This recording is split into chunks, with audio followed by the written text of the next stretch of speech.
course, your evidence-based practice assignment.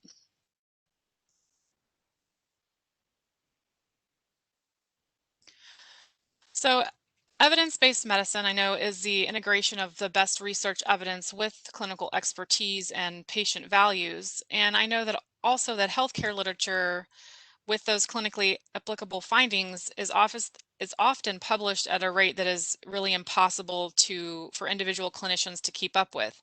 And so the tools and methods for evidence-based practice do make it faster and easier for clinicians and practitioners to find that best evidence, especially at the point of care where that matters most.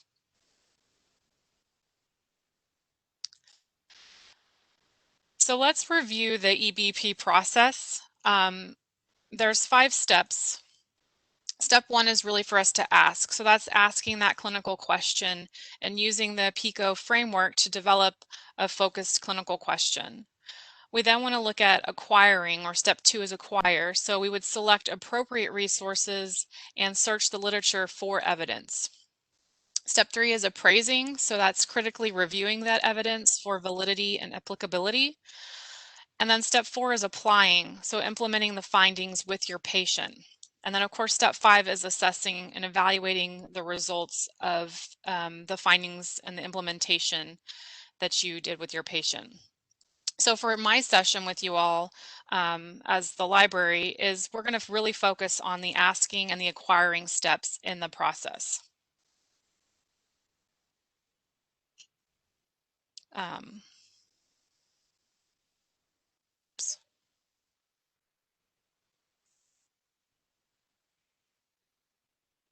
All right. I was just checking the chat to see if there was anything that I needed to address. And Haley, I can make the presentation available to you, to your instructors to share with you all, but you may want to take notes. Just depends on how you learn. Okay, so for step 1 of the EBP process, we want to ask that clinical question. So we're going to do this by using the PICO framework to develop a focused clinical question.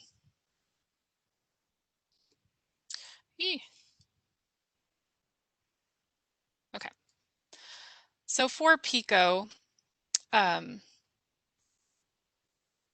there's obviously 4 elements, and I know some of this is probably review for you all, but this definitely helped me kind of work through the process that you all would go through as you're doing your research. So for P, that stands for, a patient, the population, or a particular problem. I is going to stand for intervention, prognostic factor or exposure.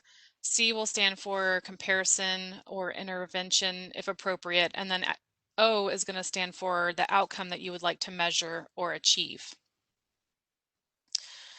So let's assume that I've read a case study and I've identified the elements that I need to organize a well-built, answerable clinical question. So for the case study that I reviewed, for the P part of PICO, I identified a premenopausal female with estrogen receptor positive breast cancer. And the intervention that I've identified is the medication tamoxifen. And what I want to do is compare this intervention to those premenopausal patients who get no hormonal therapy to see if there is a decreased risk of breast cancer occurrence. So here's the clinical question that I was able to build based on the identified PICO elements. So in a premenopausal female with estrogen receptor positive breast cancer, does the use of tamoxifen compared to no hormonal therapy decrease the risk of recurrence of breast cancer? So that helped us with our step 1. That helped us identify the issue that we want to address using the PICO framework. So does anybody have any questions before I move on to step 2? And we'll revisit my PICO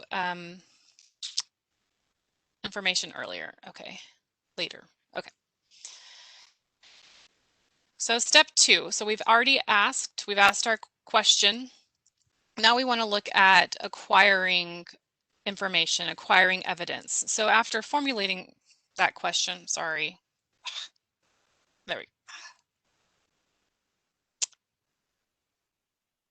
I apologize. My computer doesn't want to work with me today. After formulating that clinical question and identifying those elements, we want to, or we need to find relevant evidence by selecting appropriate resources and searching the literature for that evidence. So there are a few different types of evidence to consider that's going to be filtered and unfiltered. And there are generally three categories of resources that you would go and find that evidence. And they each provide different types of sources. So we have our background resources, and they're going to provide you with very basic background information on the topic. We have our filtered resources that are related to the topic, and then we have the unfiltered resources related to your topic. And we're going to talk a little bit more about what that means in the next slide.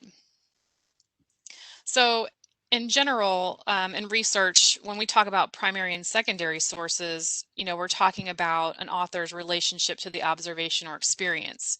So, primary research in history, for example, is firsthand experience at a historical event, while secondary is, somebody else writing about that primary resource. They're using that primary resource for their paper or for their research. So they're reviewing and looking at primary research. And so when I was starting to understand a little bit more about what filtered and unfiltered meant for clinical practice, that's kind of what I had to wrap my head around, what that means for health and medicine students versus what primary and secondary means for history and English and other subjects. So in EBP, we're talking about primary and secondary literature. The focus is less actually on the authorship and more on the level of evaluation. And so primary research is unfiltered and it hasn't been evaluated or pre-appraised. And then secondary research is filtered and it has been pre-appraised. So it's definitely the secondary research is the higher level of research when it comes to health and medicine. So that secondary literature, it's synthesizing and filtering and evaluating the primary literature.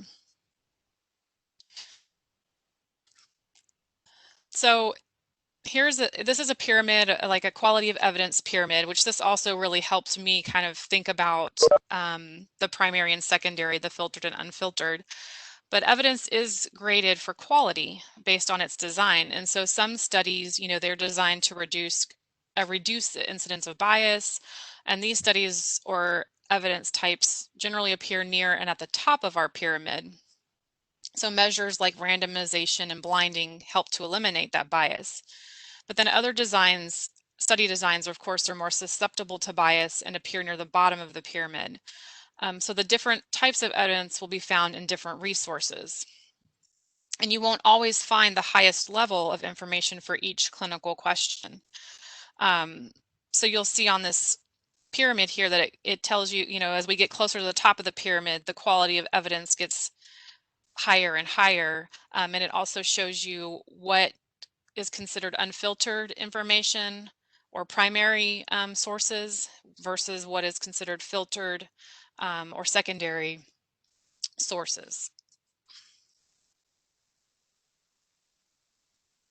Okay. Does anybody have any questions on that before I move on?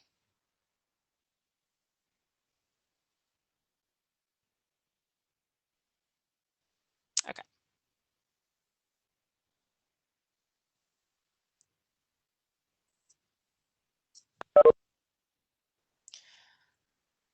So now that we have an understanding of evidence types and formats, let's review some of the evidence-based practice resources that you can access through the library. So we're wanting to start to gather that evidence that we need.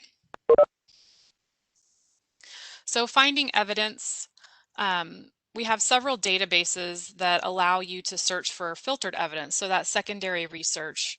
And those include CINAHL, which is a research database, and we can filter that evidence using publication type or the evidence-based practice filter. We have a database called Nursing and Allied Health, and this one is actually a pretty new database that also allows us to find filtered evidence. And then there's a few, these are actually open access resources, which would be the TRIP database and PubMed clinical queries, but those also allow us to find filtered evidence. And we'll actually be looking at these specific resources a little bit later. We can find unfiltered evidence, which again is that primary research, also in CINAHL. We can do that using Medline or PubMed. And then of course, we have another database called HealthSource Nursing Academic that allows you to find some of that unfiltered evidence. So let's put those two steps that we covered together. So we understand the EBP process and some key concepts, and we've got some resources and tools in mind. So now we can begin our research by determining what keywords to use. I'm sure, you know, a lot of you we all are second year students, so you have all had to go through the research process at some point in probably various classes. And so if you've done search in a database before, you know that you have to have a keyword or keywords to enter into that database to find resources. So what I want to do is go back to my original clinical question and PICO identification. And so my original question was, you know, in premenopausal women or females, excuse me, with estrogen receptor positive breast cancer, does the use of tamoxifen compared to no hormonal therapy decrease the risk of occurrence of breast cancer? So I can use those PICO elements that I identified as keywords when searching these databases. And you're often going to want to select the two most important concepts, at least to start with, from your PICO for your search. So in the chat, if you'll go ahead and tell me which of these elements or keywords do you think would be the best to use for my first search in the database. So just take a minute or two and add those in the chat.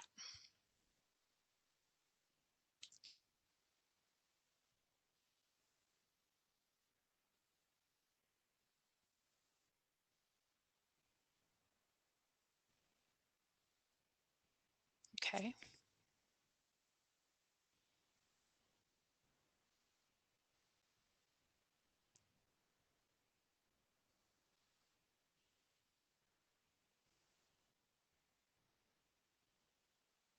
All right, so you guys have gotten some great keywords in there. Yes, so obviously when we're doing research, sometimes we have to play around with multiple keywords, but we could start with the estrogen receptor positive, and we could start with tamoxifen. Like the intervention is definitely a very important and probably one of the higher used initial keywords. But there are several in here that we could use. So, and again, I'm going to show you guys, we'll take some of these keywords and we'll put them into the database and see how that affects our search results. All right, so one thing I wanted to cover before we look at some of the databases is something that we like to call Boolean operators. And so in the databases, you'll often be using multiple keywords, and we connect those by Boolean operators for a more successful focused search. Because if you go into a database and just put in tamoxifen or estrogen receptor positive, your search result, you'll probably get a very large amount of search results that aren't very focused. So we want to use these operators to connect our keywords. So I have a couple of examples here. The most common or the Boolean operators are and, or, and not. And you guys have already probably used these without maybe even realizing that they have a name. And so they each have a different function. The and operator will narrow our search results. So in my example here, if I put in estrogen receptor positive and tamoxifen, it's going to tell the database to bring back results that contain both of those terms in the record somewhere, in the article record somewhere. The or operator will actually expand our search, and we often use this one between synonyms. And of course, in the medical field, it seems like there's oftentimes you'll have the full name, but then you'll also have the abbreviated title or vice versa, or you'll have the layman's terms for the disease versus the clinical term. So you can use or to actually expand your search results and make sure that you are getting articles that are covering, that item in its entirety. So for this example, I put estrogen receptor positive or ER plus. And so each result will contain at least one of those search terms. So again, we're just making sure that we are getting a well-rounded results list. And then not is the last of the Boolean operators, and it will narrow our search results. And so for this instance, I'm saying tamoxifen, but not Evista, which is also a hormonal therapy. And so when I tell the database that I want results that have tamoxifen but not Evista, then results will not contain the specified terms. So it will bring back only those results that include tamoxifen and nothing about Evista. Otherwise, you may get results that have both of those drugs talked about in the same article because they are, they're both hormonal therapies. Do you all have any questions about Boolean operators? Have you all used them before in your searches?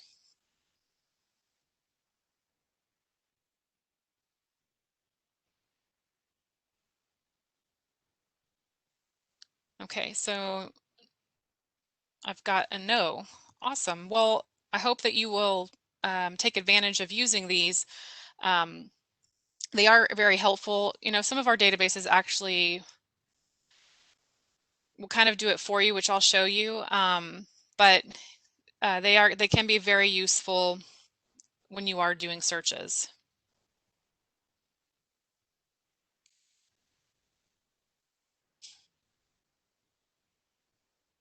So one question came in was, how do you know which words are the keywords to search for? Can you elaborate? So for example, for my Pico, and here I'll go back to the slide with the Pico. Oftentimes, when you're doing research, you will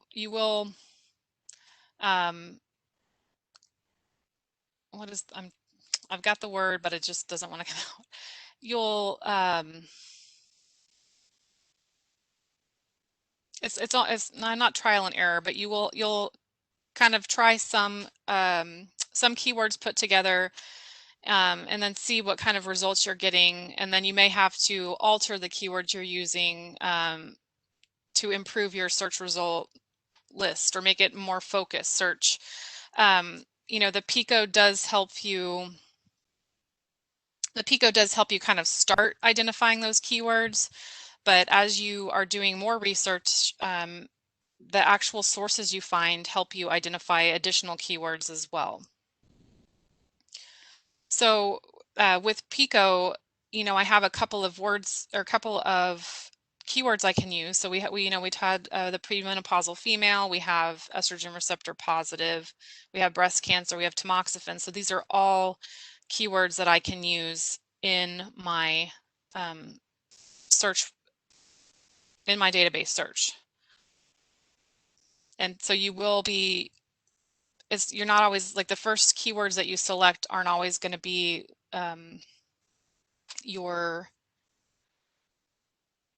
aren't always going to be perfect. It's an ever-evolving process. Doing research is an ever-evolving process. And as you start learning more about what you are researching, that's going to impact the keywords that you choose, etc.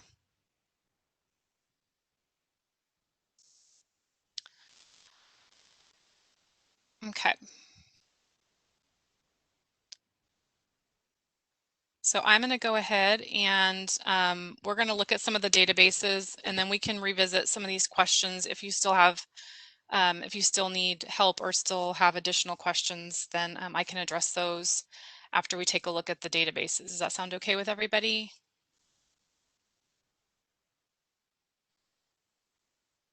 Okay. All right. So let me get out of the presentation.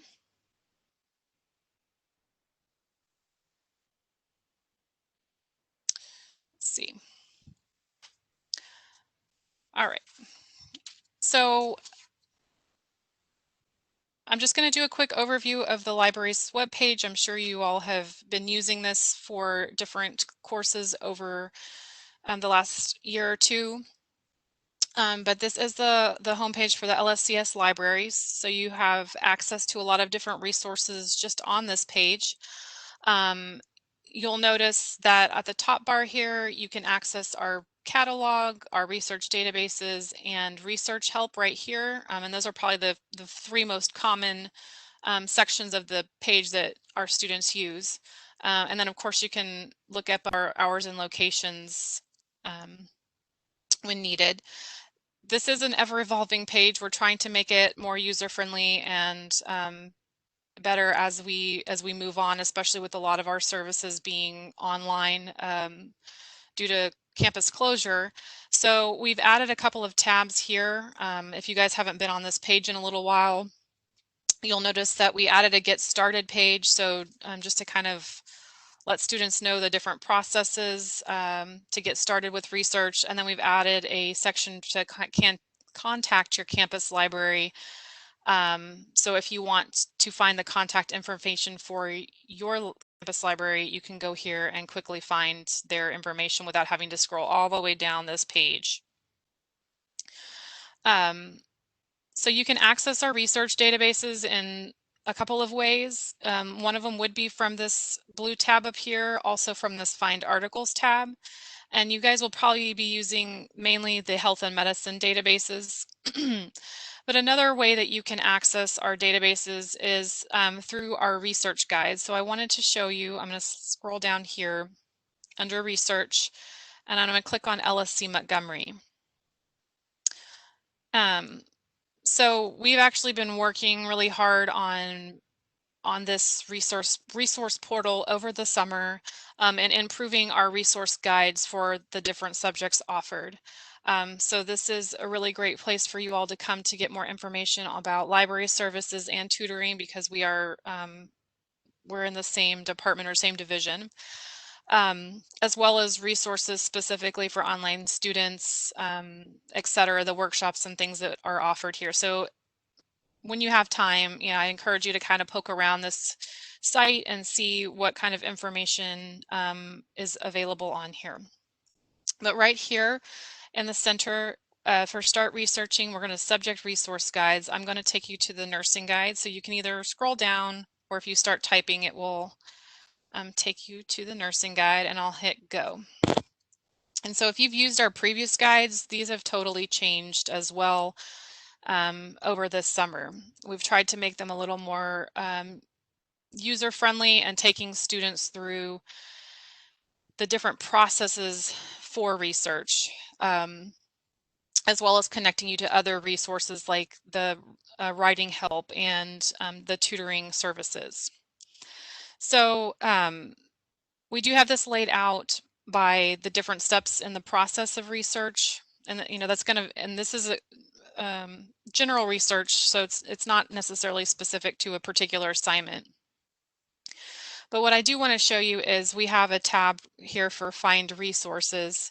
And so this connects you with our books, DVDs, and CDs that we have available for nursing, the articles, videos, and ebook databases, and then any recommended websites that we have. So I'm going to take you to the articles, videos, and ebooks.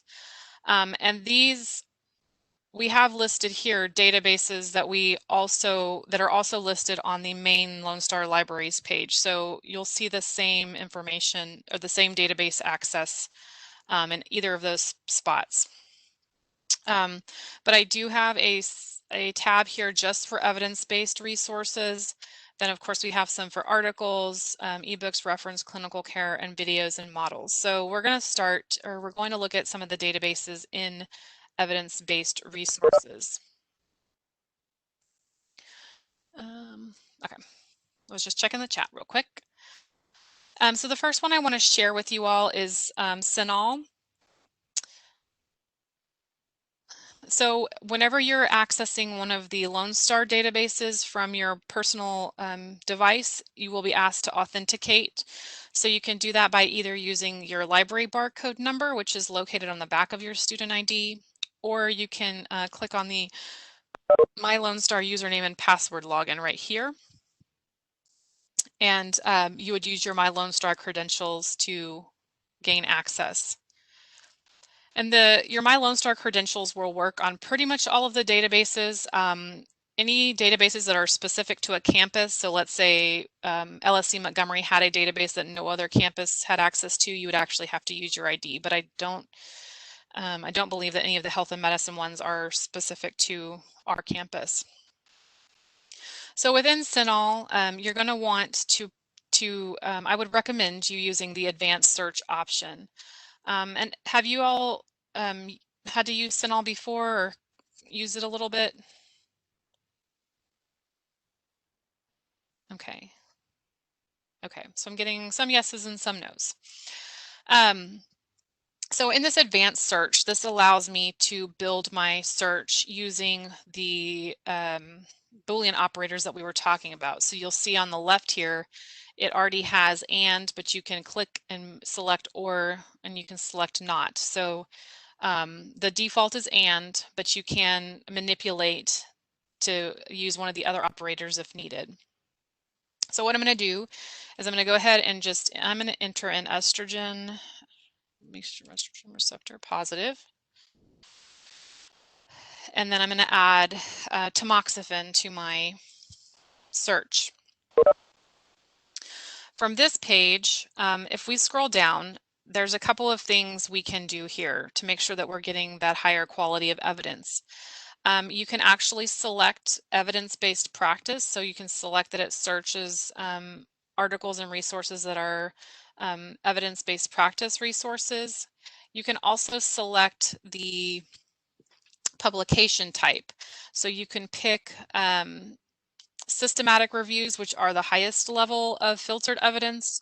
We can select randomized controlled trials, and we can also select case studies. So, and those are of course lower on that, that evidence pyramid. So that's a couple of options for you when you first start the search process. So I'm going to go ahead and enable the evidence-based practice, and I'm going to click search.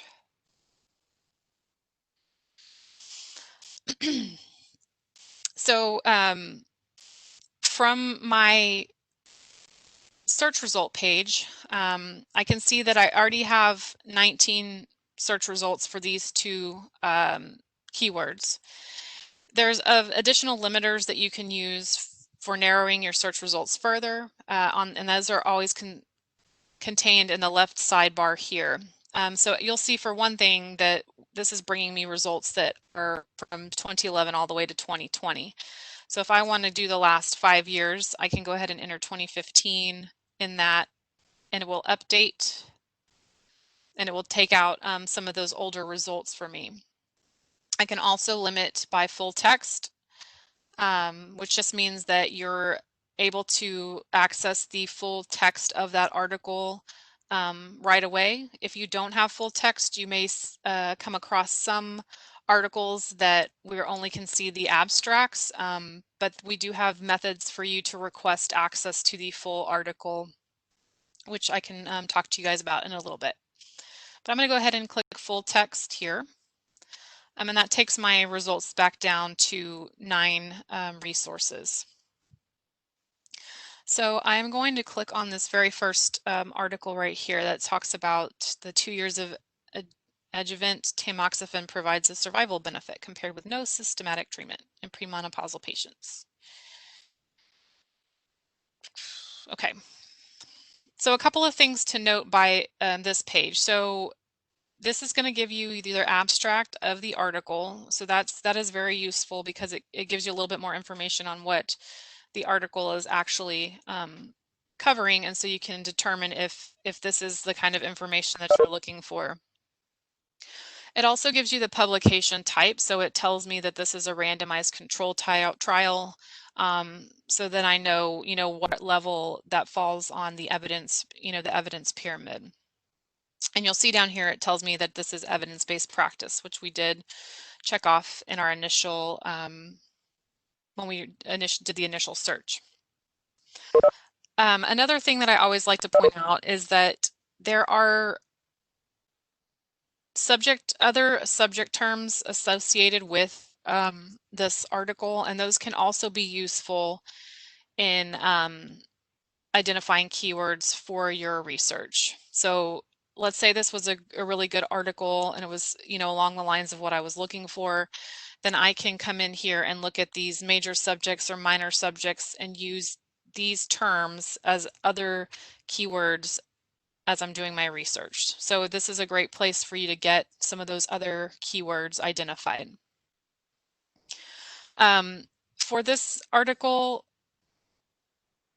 we do have the full text finder. So if we click on that, it's going to try to locate where we can find this full text resource. So sometimes it's a little bit, you've got a couple of steps to go through.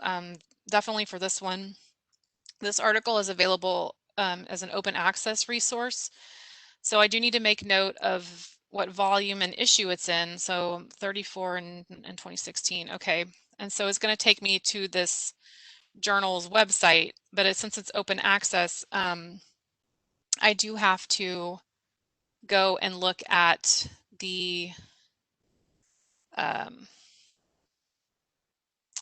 past issues. I'm just going to figure out, there we go. Okay, because it's going to show me the current issue here, but I need to look at a past issue because it was in the 2016 volume 34. So I'm going to go here. And not all of these are going to have multiple steps for you to find, but just to let you know, like sometimes you will have to do a couple of things to get to that particular article. So it was volume 34 and I had it was issue 19. So if I click here, and it's going to give me the list of the different articles, and I know that it is this 2 years of adjuvant tamoxifen. And so I can click on this here and I'm able to read the full text or look at the PDF. So I'm going to go back into EBSCO. There we go. A couple of other things to note within this database is you are able to save your research to your Google Drive. You can also create folders in EBSCO. You can print the resource, you can email it. There is something called a permanent link. So if you wanted to come back to this resource, you don't want to copy the URL in the bar here. You want to actually click on the permanent link and grab that and put it in a document or an email, because that will take you back to this record. If you use the URL up here, it will not bring you back to this record the next time, so you'll have kind of lost that search. And then all of our majority of our databases have a citation tool built in, so you can click on Cite and then select the style that you were using. I believe you all use APA. But we do have the APA citation here. There's also the AMA citation, but you can copy and paste that into your works cited page.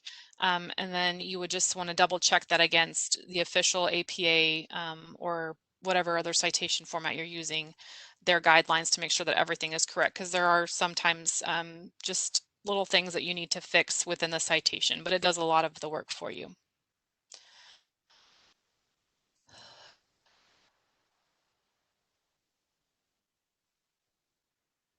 Okay, so I did have a question about items that require an additional count to a third-party service to access the article.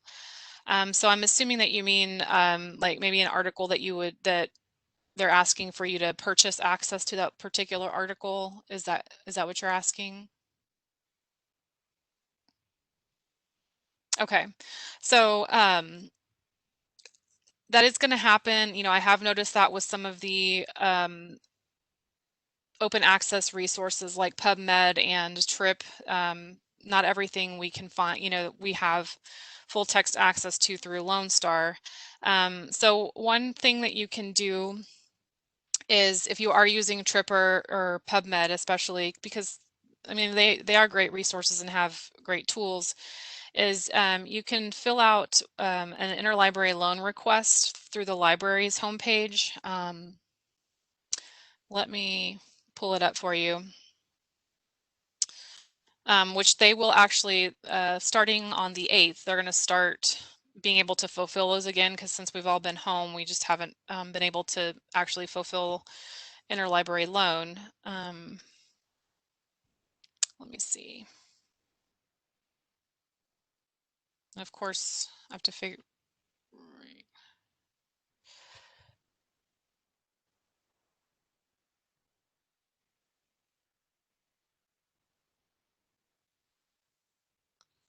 So let's see.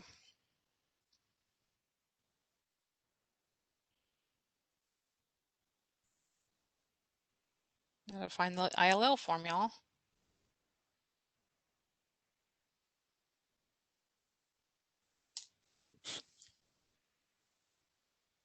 Okay, Monica, can you do me a favor and find that ILL form and then share the link in the chat for everybody?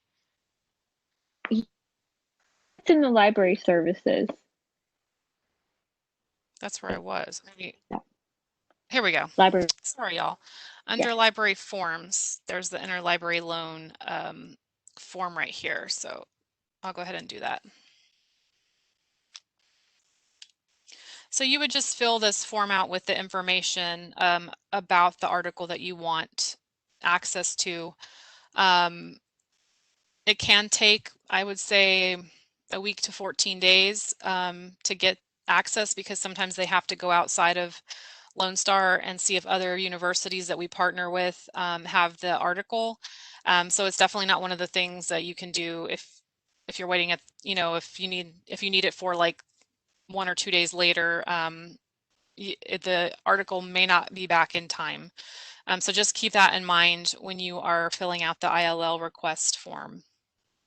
But that is an option for you. I've actually used it myself a couple of times for some library related research articles. So, and actually they've been fairly quick for those, but just know that it may take a little bit of time for the request to get fulfilled. You're welcome. Is there any other questions about CINAHL? Because then I'm going to show you guys a couple of other resources really quick.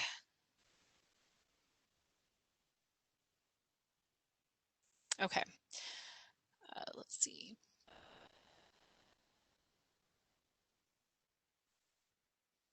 Okay, so I'm going to go back into my resource guide. And actually, Monica, if you will pull the URL for the nursing resource guide for me and stick it in the chat, that would be helpful too.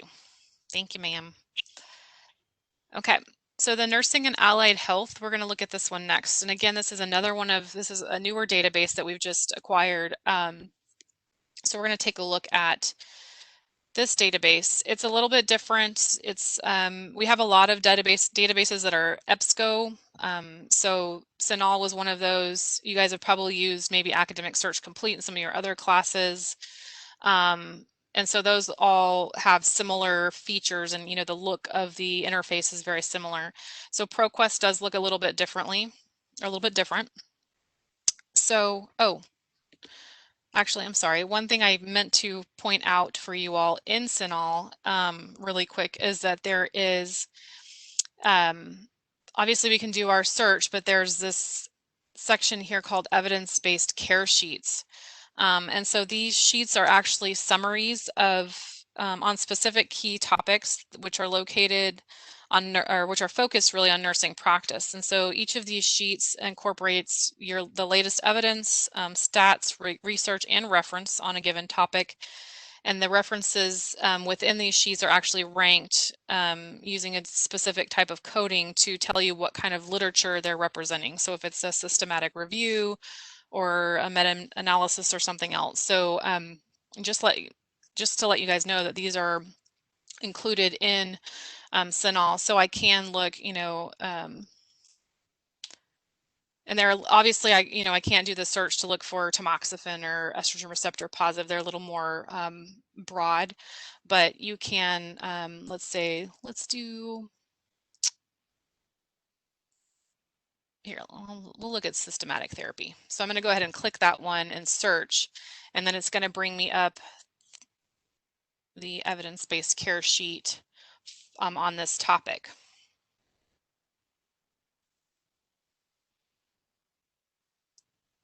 And they're generally fairly short, so this one's only 4 pages, but it does give you information on what they know, different therapies, what we can do. So obviously these are going to look a little bit different depending on the sheet that you're looking at, but then it does provide you a list of references that they've used, and then has the different kind of coding as to what that resource was and what kind of evidence that they're using. So just a note that those are available within CINAHL.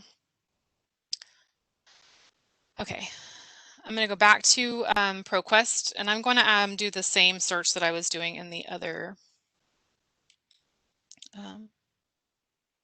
database.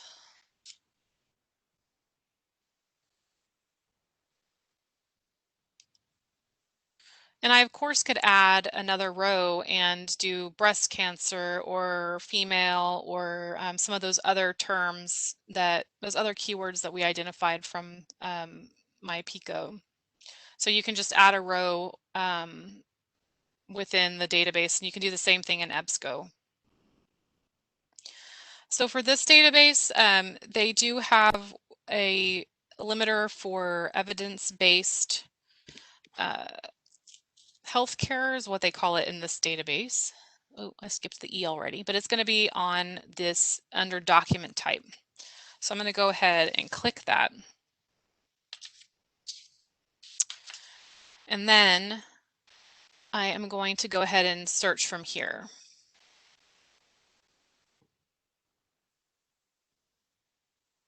So you'll see from this database that I've got 53 results, but I have other additional ways to limit in here. So again, we're getting for publication date, which is a common one that we're going to limit for.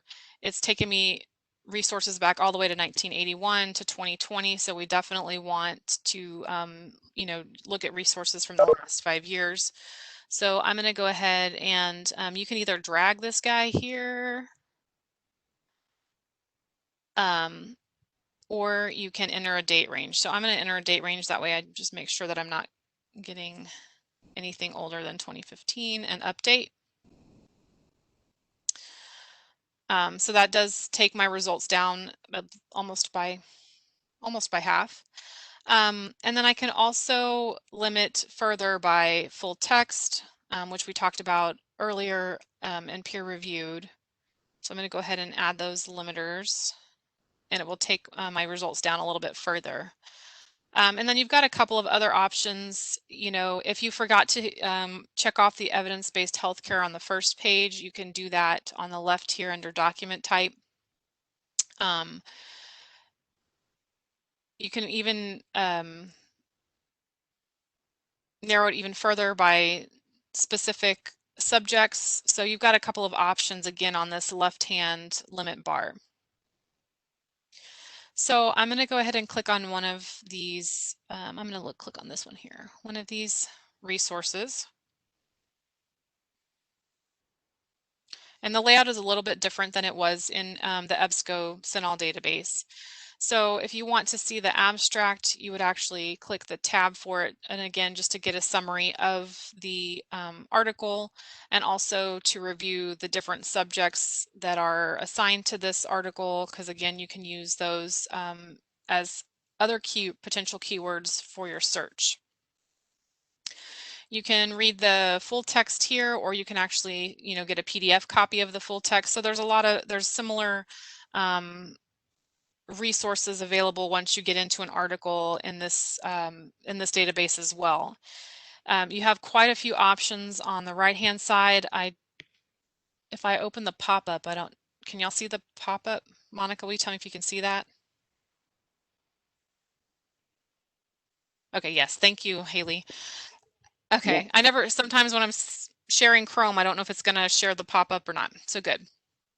So there's a lot of different options again here for you all to save to Google, to save to a OneDrive if you use a OneDrive, to download, email, etc.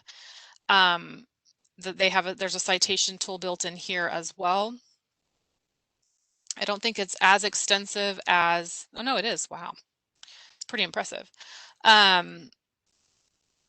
So it has quite a few different styles that you can select. So we are on APA 7th edition now. So you can go ahead and pull that citation, copy and paste it into your reference page, again, with checking it against a credible APA resource to make sure that everything is correct. The other thing I wanted to show you that we talked about in the other one is right at the top here under the options is that permanent link to this resource. So again, you don't want to grab the link in the bar up here. You want to use that permanent link that the database provides to come back to this database in this resource.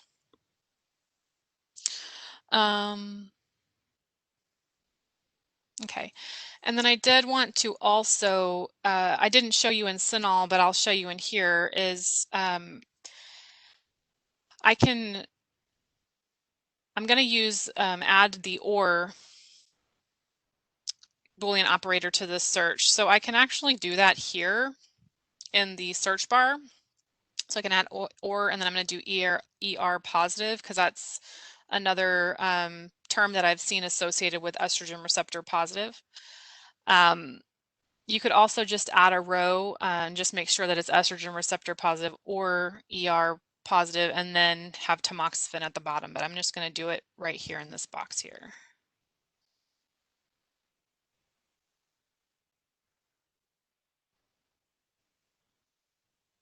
And so if you guys remember, the very first time I searched for this without the OR, I had 53 results to start with. And then of course we narrowed everything down by publication date, etc. So this has expanded my results to 76.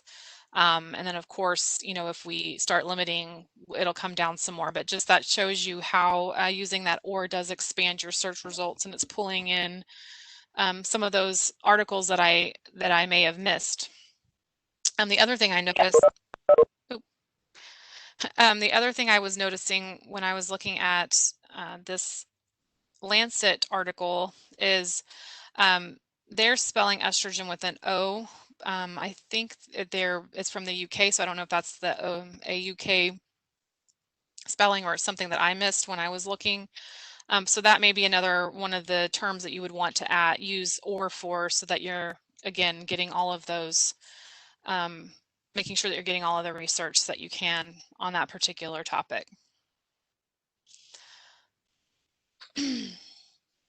Okay, is there any questions about using this nursing and allied health database from ProQuest?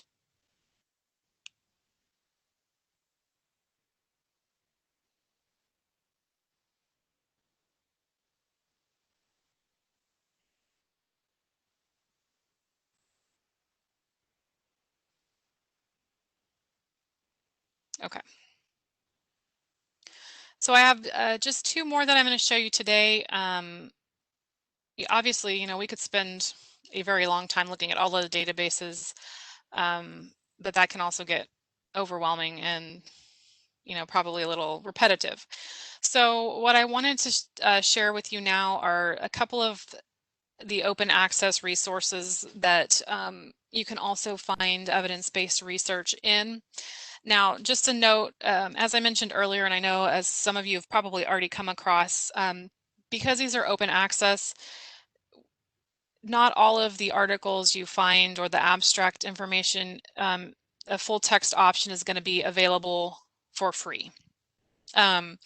So if you do find an article, you know, where you've got the abstract and it looks like really promising information, then you can again use that interlibrary loan form to request to get full text access to it. So that is, you know, a little bit of the downside of using those. So, you know, obviously they have pros and cons. So I'm going to start with this TRIP medical database here. Now, what I did learn about TRIP is that you can create a login. Let's see. And if you create a login, you're able to actually select the college that you're with in the process. And then what that does is it will, and it may not be perfect, but it will try to search Lone Star College's databases to see if we do have that article full text. But it may not be a perfect solution, but that is an option as you're using this database. What I did notice is, of course, you've got a generic search term here, but there is a search box just for PICO, and it breaks it down by the P, you know, PI, C, and O. So you can enter all of that information in here, or just, you know, two of those. So I thought that was kind of a neat way to allow you to search in this database or this open access resource. So when we're talking about open access, that means that you know, we are not paying a subscription for this resource. It's not behind a paywall. You don't have to, you know, use your Lone Star credentials to access it. It's really accessible to anyone. So obviously that's why we sometimes can't read all the articles full text either. Okay, so I'm going to go ahead and enter my keywords here and search. What I thought was really cool about this this resource is that on the right side you'll see that you can limit, or that it's already organized by evidence type. And so we know that our secondary evidence is our higher quality evidence. It's the ones that have gone through more rigorous review. You know, it's filtered, it's our higher quality. So it starts with the secondary evidence, and then you can kind of see, okay, well, what, obviously systematic reviews are the top of that pyramid, but then you can see if there's any other resources a little bit lower down, and then it shows you the primary resource search, which is that, again, that unfiltered evidence that is lower on that pyramid. And then they show you a little pyramid, which I think is super cool. Sorry, I guess I'm a little nerdy, but I was like, hey, look, there's the little green arrow up the top. So for this one, so you'll see now, because I did add Lone Star, it has this full text Lone Star. Now that doesn't mean we have it, but it just means that if you click on that, it will it'll try to search Lone Star's holdings to see if we do have access, full text access to that article through one of our databases. So that is the benefit of creating a little account and then making sure that you add Lone Star College and TRIP. But I'm going to go ahead and click on this first one here for you guys. And you'll see the abstract and just kind of the very general information about the article. Over here, they do have the full text links, and then the different, I guess they have a citation tool as well. I have not reviewed the citation tool. So again, if you're pulling a citation from something like this, make sure you check it against citation rules. But I can actually click on Cochrane Library, and I do actually will get full text access to this particular research article. So I got lucky with that one, but there were some that I was finding that I couldn't find the full text for. So just know that is unfortunately a possibility when you're using TRIP or the PubMed clinical queries. So I'm going to also show you PubMed, and it's a little bit different, you know, than TRIP. It organizes things a little differently. Hold on. Let me enter my search terms here, click search. So what I do like about this one is that it organizes the results by 3 different categories. So we have our clinical study categories, we have the systematic reviews, and then we have medical genetics.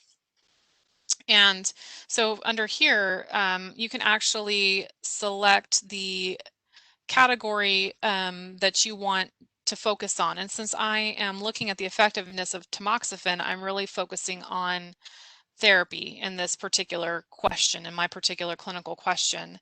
But you can select, the other different categories based on your question and what you're trying to find out.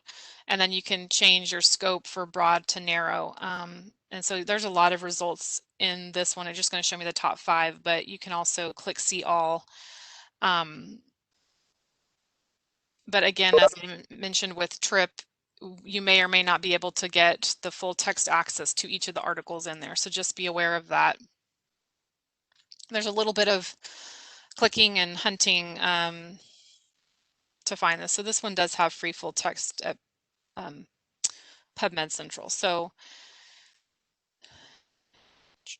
and then in the middle we have the systematic reviews, which again is on that tip of that pyramid with the highest level of evidence. So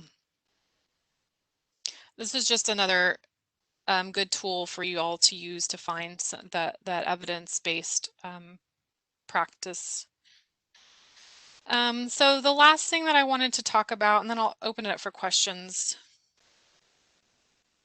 is we do have citation help available on our resource guide. I mentioned a couple of times when you're pulling citations from one of the databases, just to double check it against a reputable source. So if you click on Cite Your Sources, it's going to take you to our citation help page. Right now we have citation help for APA, MLA, and Chicago style. So I can click on APA, for example, and we have a couple of resources for video resources. These are going to be for the 6th edition. We haven't had an opportunity to update them for the 7th edition, but I do have a handout here for APA, and it's a PDF that you can download, and it has quite a few examples for the APA 7th, so you can just double check the citation you pulled from the database against the citation handout to make sure that everything is correct. We also link you to some other resources. Purdue OWL is a really fantastic resource that I used all through grad school and still continue to use. And we're linking you to the APA's website as well. So there's several reputable sources here for you to confirm that your citations are correct. The last thing that I want to mention is I am available for you all to get help. I know that each of your research assignments are going to be, or each of your topics are going to be different, and so they may necessitate using some alternate resources beyond what I was able to show you today.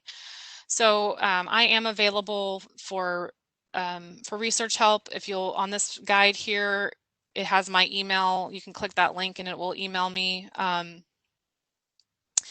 We also have, find other contact information, so you can get help by chatting with the librarian. You can text. You can give us a call. We are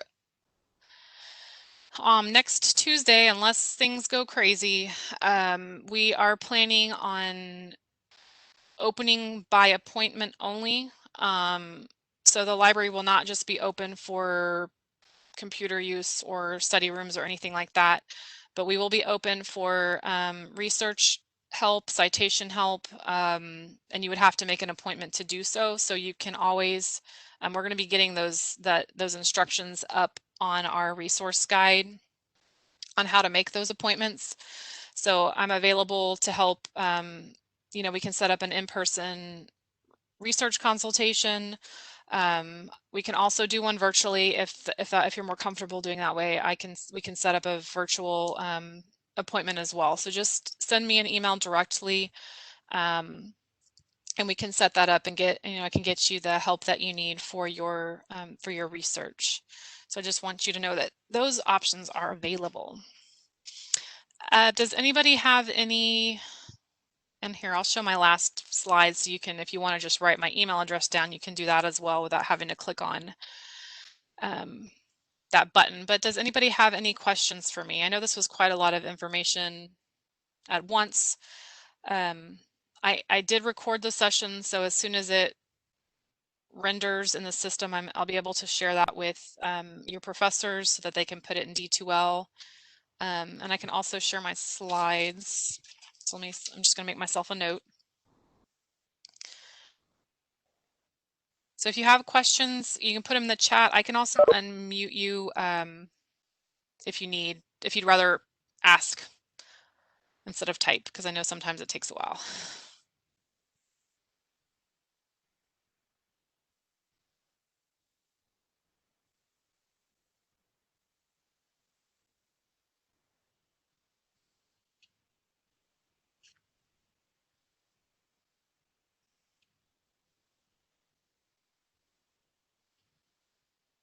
Monica, are you seeing anything in the Q&A?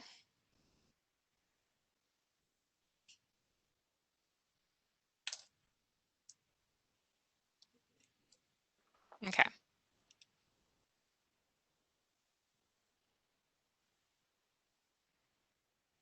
And that's my email. So there was a question about seeing the steps I did to access all these resources. So as soon as the video is ready, you'll be able to basically revisit what I just covered. And you can fast forward through when I say because I know I do that a lot. But you'll be able to view the, sorry, as I said again, you'll be able to view the video and it will show the different steps. Yeah. It does take a little time to render, so I may not be able to send it to your professors until early next week. I'll just have to see how long it takes.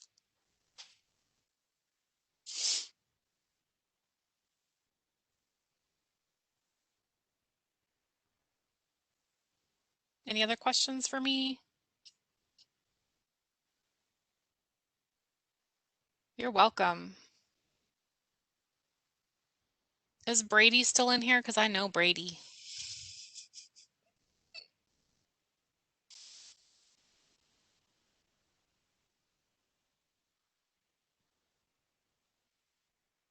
You're welcome, everybody. Please let me know if you have questions. I'm here to help.